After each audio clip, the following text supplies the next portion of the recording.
Salut à tous, je suis ravie de vous retrouver aujourd'hui pour une nouvelle vidéo, enfin, parce que ça faisait quand même un moment que je n'avais pas filmé, et donc je suis contente d'avoir un petit peu de temps pour me remettre devant la caméra. Je vais en profiter pour faire une série de vidéos. Je vais commencer là par un book haul parce que c'est ce qui est le plus facile à tourner, ça me remettre un petit peu en jambes. De toute manière, j'ai vraiment pas mal de bouquins à vous présenter, donc déjà j'ai découvert une série complètement par hasard, mais j'ai adoré. Il s'agit de Black Wings, écrit par Christina Henry et paru aux éditions Milady. Donc ici, nous sommes dans de l'urban fantasy et j'ai tellement adoré le premier tome que je me suis directement acheté le deuxième et le troisième. Donc ici, nous avons le premier tome qui s'appelle juste Black Wings, le deuxième tome qui s'appelle Black Knight, le troisième tome qui s'appelle Black Hole, et en fait là en ce moment précis j'attends avec impatience la sortie du quatrième, puisque oui, j'ai enchaîné les 3 tomes, j'ai complètement adoré. Ici vous rencontrez le personnage de Madeline Black qui est une faucheuse et qui donc a pour mission de faire passer les gens. Ici vous êtes dans un monde où on a surtout des démons, mais aussi des fées, des loups-garous, autres créatures, mais on est pas mal avec les démons. Puisqu'en fait, tous les malheurs de Maddie vont commencer quand elle va se rendre compte qu'elle a une affiliation avec les démons parce qu'elle est faucheuse depuis sa naissance. En fait, non pas depuis sa naissance, depuis la mort de sa mère. Donc en fait, quand sa mère est décédée, elle est devenue faucheuse à sa place. Et elle va apprendre en fait bien malgré elle que son père est un démon du nom d'Azazel, l'un des plus puissants des royaumes démoniaques, et que son grand-père, enfin son arrière grand-père, bref dans sa famille, n'est autre que Lucifer. Bref, ici dans ces 3 premiers tomes, on va suivre les aventures et les mésaventures de Madeline, donc tant en tant que faucheuse qu'en tant que fille et petite fille d'un démon. Donc la série elle est faite comme énormément de séries d'urban fantasy, c'est-à-dire que vous avez une enquête par tome qui va concerner les fantômes en fait qu'elle doit faire passer. À chaque fois il va y avoir des soucis avec les fantômes et donc bien il va falloir qu'elle enquête, et donc ça se termine à chaque tome, et après vous avez un fil conducteur tout au long des romans qui va plutôt concerner sa relation avec les démons, ce qui va lui arriver, comment elle va être manipulée, etc. Elle va rencontrer des néphilim, bref il va lui arriver pas mal de déboires. Pour rester dans le même style, je me suis aussi procuré chez Milady une vieille série, puisqu'elle est parue je crois en 2012, ouais même 2010 pour le tome 2. Donc en fait j'avais déjà le tome 1 dans ma palle depuis un moment que j'ai beaucoup aimé, donc j'ai enchaîné en fait sur le tome 2 que je me suis procuré, ainsi que le tome 3 et le tome 4. Donc il s'agit de la série Kara Gillian, écrite par Diana Rowland, et donc je me suis acheté le tome 2 Le sang du démon, le tome 3 Les secrets du démon, et le tome 4 Les péchés du démon. Donc de quoi ça parle Kara Gillian? Eh bien Kara elle est flic à la police de Bolak, je crois que ça s'appelle comme ça, et en plus d'être flic, elle est aussi invocatrice de démons. Elle peut toucher à la magie des arcanes et donc invoquer des démons. Alors à savoir qu'ici le folklore est complètement différent de ce à quoi on a l'habitude, puisque les démons ne sont pas démoniaques, si l'on peut dire ainsi, puisque comme l'explique Kara dans le livre, c'est au fur et à mesure que les humains ont associé les démons aux enfers, etc. Alors qu'en fait les démons sont juste des créatures qui vivent dans une autre sphère, un autre plan que le nôtre, et elle peut ouvrir des portails entre les différentes sphères, appeler les démons. Et donc après, en fait, il faut négocier avec eux quand on leur demande un service, on négocie quelque chose en échange. Et donc évidemment, Kara va avoir affaire à des enquêtes un petit peu particulières, puisque les meurtres ne sont pas des meurtres commis par des êtres humains classiques. Soit il y a des démons dedans, soit c'est quelqu'un qui manipule lui aussi la magie. Il y a dans chaque tome une enquête, encore une fois, c'est monté pareil. Vous avez une enquête par tome qui se termine donc au bout du tome et vous avez un fil conducteur par rapport à Kara qui malheureusement sans faire exprès va invoquer un seigneur démon et se fout un petit peu dans les emmerdes alors qu'elle n'avait pas du tout l'intention de l'invoquer parce que ils sont réputés pour ne pas être invocables et donc eh bien on va suivre tout ce fil rouge de tome en tome. Donc je me suis aussi procuré le second tome de Les Ailes par H. Roy. Je ne sais pas trop d'où elle vient cette nana, donc je sais pas si elle est française ou pas, je ne crois pas, qui à la base est paru aux éditions J'ai lu et que moi je me suis procuré aux éditions France Loisirs parce que comme je vous le dis quand même assez régulièrement, des fois ça nous permet d'avoir quand même des romans qui sont moins chers. Et là Les Ailes, j'en avais quand même entendu du bien et j'avais envie de découvrir cette série. J'avais donc lu le premier tome et en cours de lecture j'avais commandé le deuxième parce que j'aimais beaucoup. C'est une série qui se termine en 2 tomes. Alors ici on va partir dans un folklore très particulier puisqu'on va parler des ailes et on va parler aussi des prédateurs. C'est un folklore qui est créé de toutes pièces par l'autrice et sincèrement c'est la grande force de ce récit, c'est cette espèce de folklore. On va donc suivre Connor qui quand elle va avoir 16 ans va se rendre compte, donc un schéma assez classique, qu'elle n'est pas tout à fait humaine, etc., qu'elle fait partie du monde des ailes et donc il va lui arriver plein d'aventures et de mésaventures, elle va être chassée, poursuivie, etc. Je ne vais pas rentrer dans les détails, la trame de base est assez classique. Par contre, le folklore qui a été créé là-dessus est totalement inédit et original et sincèrement, j'ai beaucoup aimé, malgré, attention, la présence de romance qui est assez développé puisque c'est presque le fil conducteur du récit. Ensuite, une anthologie que j'ai reçue de par un projet participatif sur Ulule puisqu'il s'agit de démons japonais et c'est paru aux éditions Luciférine. Donc moi, je dois vous avouer qu'on me dit démons japonais. Voilà, j'ai même pas été chercher plus loin. En plus, vous serez d'accord pour noter que la couverture est particulièrement magnifique.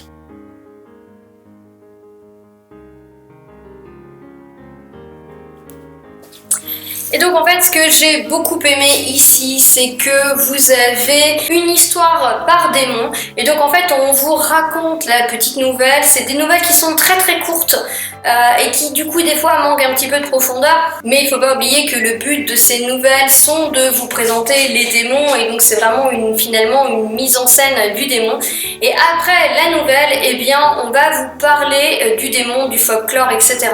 Et franchement il y a un paquet de démons, de yokai, donc de yokai japonais qui sont mis en scène ici et j'ai beaucoup aimé parce que en plus le tout est illustré. Je vous montre maintenant quelques images. Donc par exemple ici vous avez le début d'une nouvelle qui donc se termine, donc je sais pas si vous voyez mais tout est mis en page rouge et noir, c'est magnifique, qui donc se termine. Après vous avez une illustration du yokai que vous avez rencontré dans la nouvelle et derrière eh bien vous avez le nom du yokai et différentes informations qui en général sont étalées sur 2 pages comme vous pouvez le voir ici. Donc ici vous allez avoir 17 nouvelles si je me trompe pas qui vont vous présenter pas moins de 20 créatures puisqu'il y a quelques nouvelles où en fait on vous présente 2 créatures dans la même nouvelle. Si vous vous intéressez une fois encore au Japon et tout ce qui va autour et toute la culture japonaise, c'est un livre que je ne peux que vous conseiller. Je suis ensuite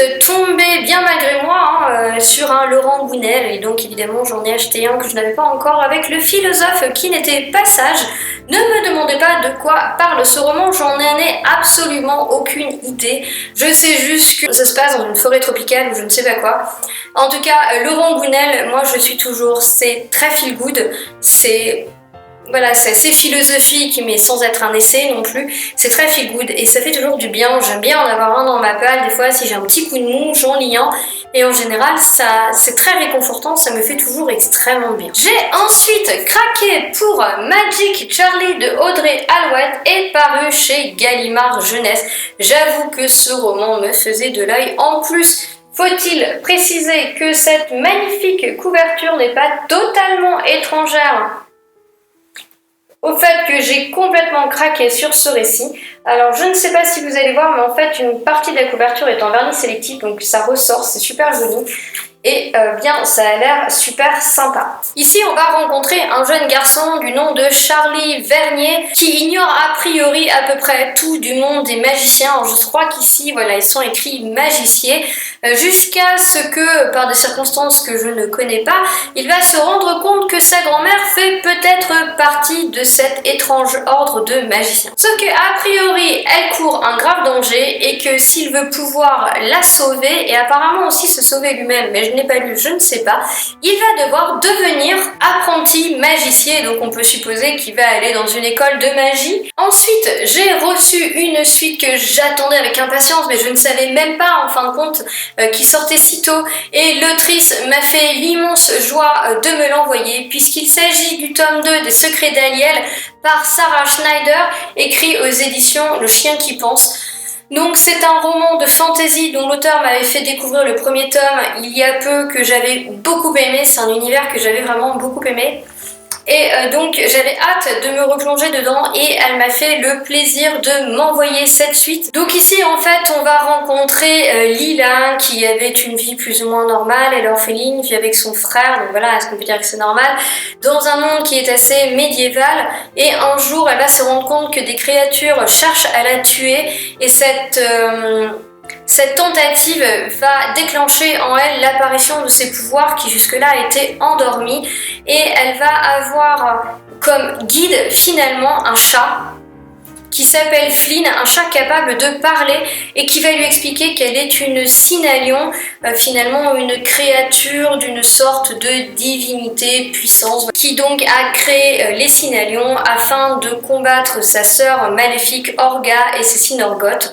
Et donc, eh bien, voyant peu à peu tous les enjeux qui se dégagent, Lila va partir sur les routes à la recherche d'autres Cynalions. Elle va rencontrer Erika, Carson, pas mal de monde. Elle va aussi rencontrer pas mal de dangers puisque évidemment Orga ne va pas la laisser se balader comme ça, et donc eh bien c'est très bien ficelé. Il y a une carte en début de roman, on sait exactement où on va, c'est hyper dynamique, les personnages sont sympas, donc j'ai vraiment hâte de découvrir la suite de ces aventures. Un roman que je me suis procuré au mois de juin, donc comme quoi je ne les ai pas tous présentés, lorsque j'étais en vacances et qu'on a été au Puy du Fou, et bien j'ai acheté le roman de Jeanne d'Arc par Philippe Devilliers et paru chez Albin Michel.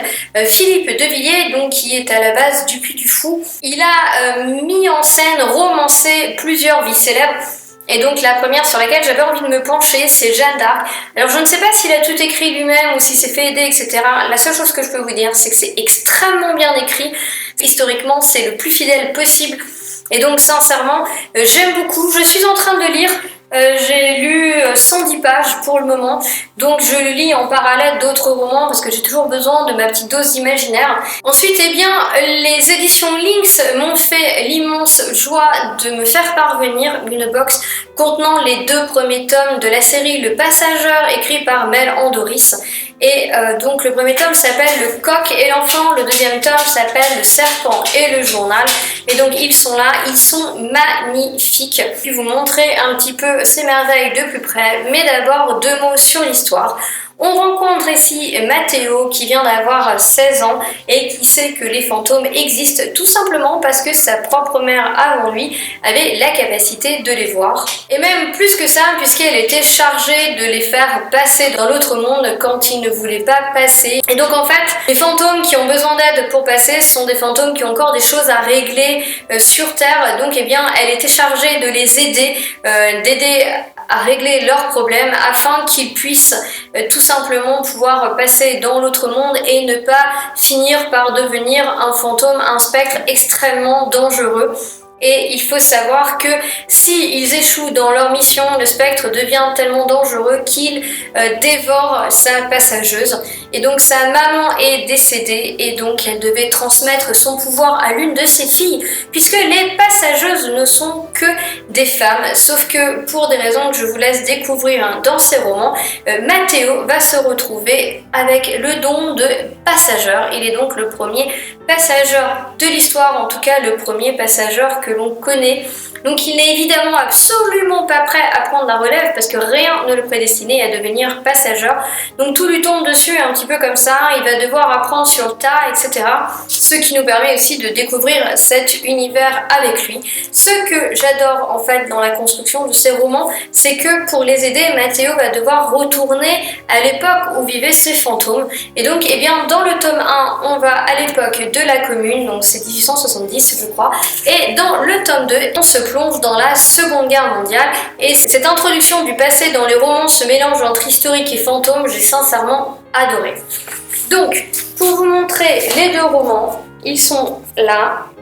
Je ne sais pas si vous allez le voir, mais ils sont en doré, ils sont magnifiques. Hop, je fais tomber le marque-page. Les tranches, pareil, en doré, ils sont splendides. Et l'arrière, on le voit ici.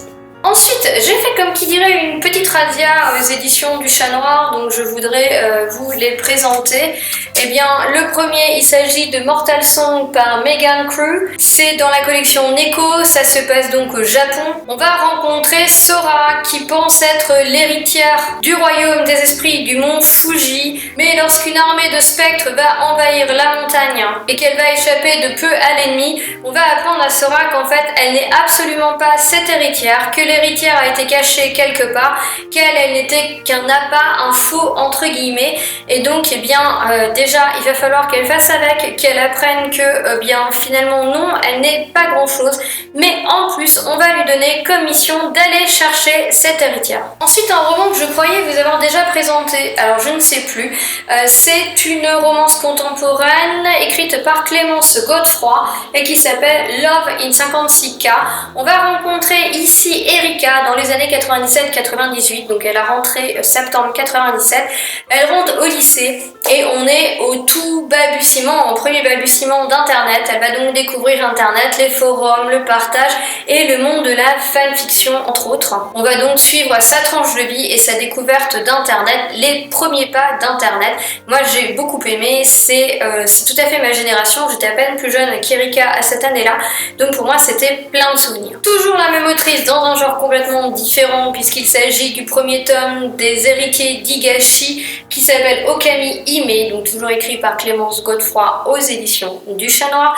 Ici on est donc encore une fois dans la collection Neko, donc on se dirige au Japon, dans un Japon beaucoup plus médiéval, empli de yokai que l'on va croiser. Et on va aussi suivre Ayane, qui est une jeune disciple de l'ordre de la main pure, qui va être chargée de protéger une étrange princesse du nom de Nomie. Étrange princesse qui n'est pas tout à fait libre de ses mouvements, étrange princesse qui cache un lourd secret. Et donc on va suivre ces personnages et on va suivre les yokai en parallèle. Encore un livre que je me suis procuré et lu aux éditions du Chat Noir. Il s'appelle Octavie d'Urville, le tome 2, le syndrome de la malmort, et c'est écrit par Esther Brassac. Donc ici, nous sommes dans un monde d'urban fantasy un petit peu décalé, un peu loufoque, très original aussi, où on rencontre Octavie qui est une fée fantôme. Fantôme ne veut pas dire qu'elle est décédée, fantôme veut dire qu'elle a entre autres particularités la faculté de se dématérialiser. Sauf que Octavie, elle est un petit peu... elle aime bien fourrer son nez dans les affaires des autres, mais elle est aussi un petit peu naïve des fois, elle est un peu décalée, un peu loufoque. Et donc, eh bien, tout l'univers créé par Esther Brassac repose là-dessus et c'est extrêmement bien fait, il y a énormément de détails, tout le folklore change d'habitude, c'est hyper original.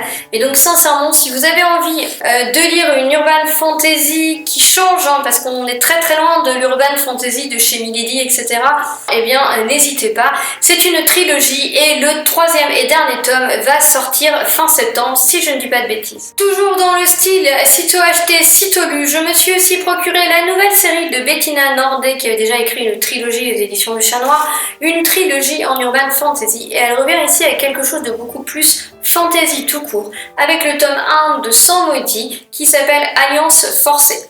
Ici, donc, comme je le disais, vous êtes dans de la fantaisie, mais aussi un petit peu dans une sorte de post-apo, puisque ça se passe, je crois, quelque chose comme 1000 ans après un énorme cataclysme qui a complètement détruit le monde, et donc sur ces ruines vont se reconstruire des royaumes. Ici, nous allons suivre deux personnages. Premièrement, Kalden, que vous voyez ici, qui est un chevalier dragon. Alors c'est un chevalier dragon, il n'y a pas de dragon dans cette histoire. Chevalier dragon vient simplement de la facture de leur armure. Je vous laisse découvrir. Donc c'est un chevalier d'élite et il va être chargé à la base d'accompagner une courtisane du nom de Chanel, et donc eh bien chevalier, courtisane, tous les opposent. Malheureusement ils vont apprendre qu'un complot a été fomenté contre l'Empire et donc ils vont devoir faire alliance bien malgré eux. Malgré toutes leurs différences, ils n'auront pas d'autre choix. Donc aussi édition du Chat Noir, je me suis aussi procuré un Alex Bell qui a écrit Emmuré chez Milan, que j'avais beaucoup aimé. J'avais donc hâte de découvrir une nouvelle parution de cet auteur, et donc c'est Water Witch qui, si je ne me trompe pas, est une histoire de malédiction. Je crois qu'on va rencontrer Emma qui a eu un accident et qui ne peut plus se servir de ses jambes, et donc eh bien elle a eu un accident dans une sorte d'auberge, je ne sais pas quoi. Elle va revenir 7 ans plus tard sur les lieux du drame, et donc en fait le truc c'est que cette auberge elle avait été construite avec le bois d'une épave, une sorte de bateau maudit d'après les légendes, un bateau un peu au passé trouble, et a priori, eh bien, je pense qu'on va y découvrir sorcières fantômes ou autres joyeusetés qui vont être restées accrochées au bois de l'épave et qui vont donc certainement hanter l'auberge. Là, ce n'est que pure spéculation, je pourrais vous en reparler plus après lecture. Et enfin, le dernier roman des éditions de Chat Noir dont je voudrais vous parler est un projet Ulule, et donc je l'ai reçu, je crois que c'était en mai, mais j'avais oublié de vous en parler. Il s'agit de Noces d'écailles, écrit par Anselme Hochkorn et illustré par Loïc Canavaggia. Je suis désolée si je massacre son nom.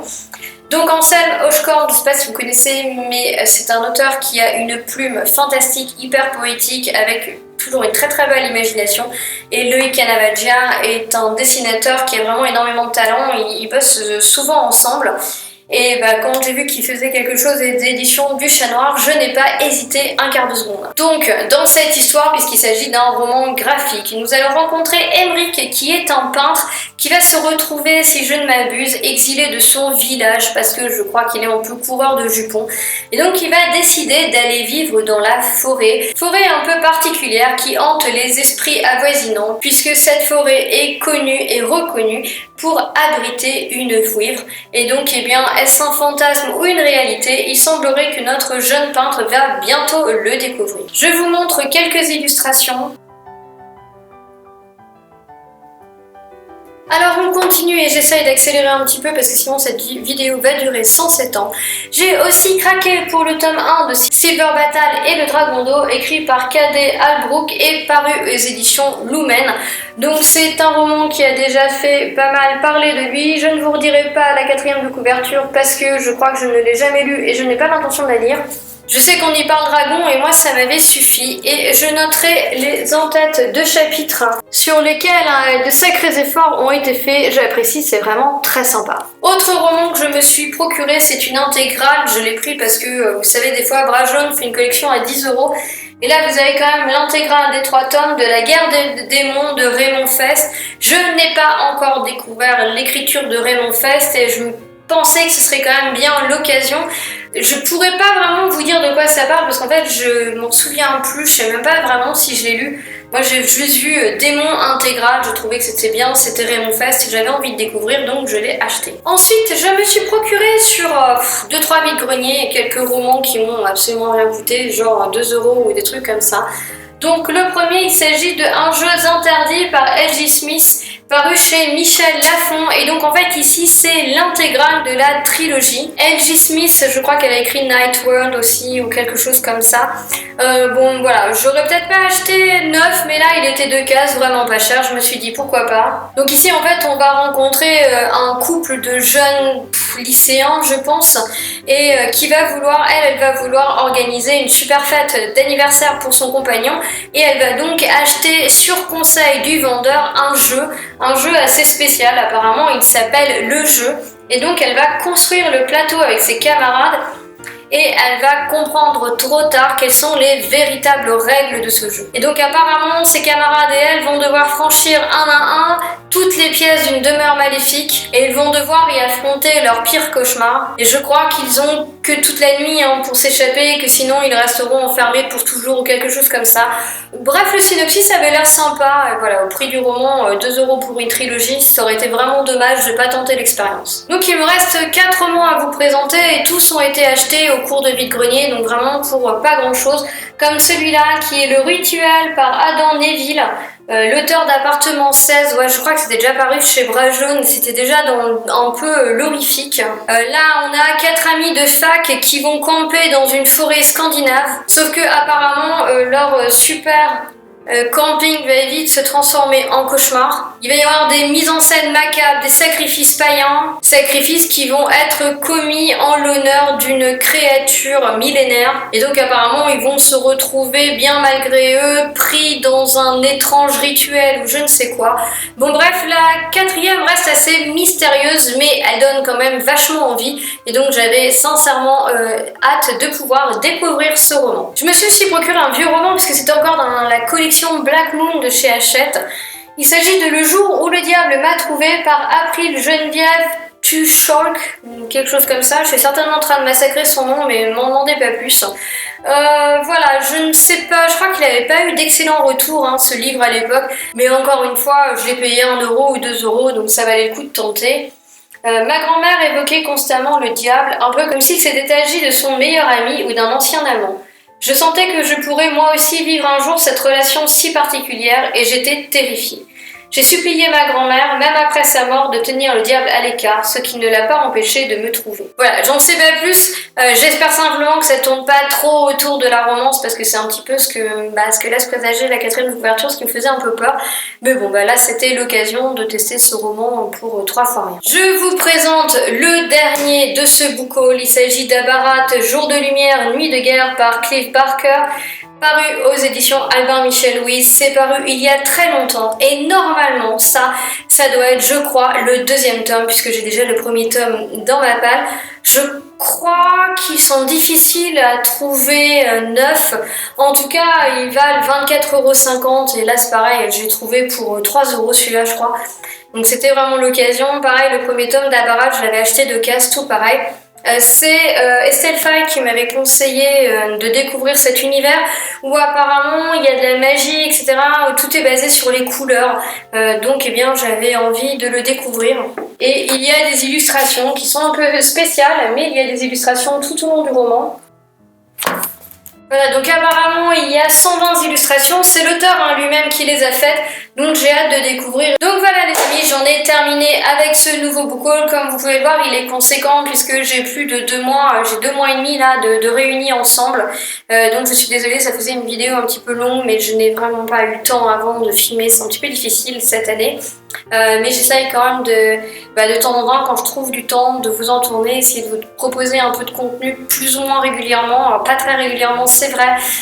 J'espère que ce sera plus simple l'année prochaine et que ça va revenir un petit peu plus à la normale. Je passe mes week-ends à bosser sur la maison au final, quasiment tous, et quand on bosse pas, on a juste envie de partir et de se vider la tête.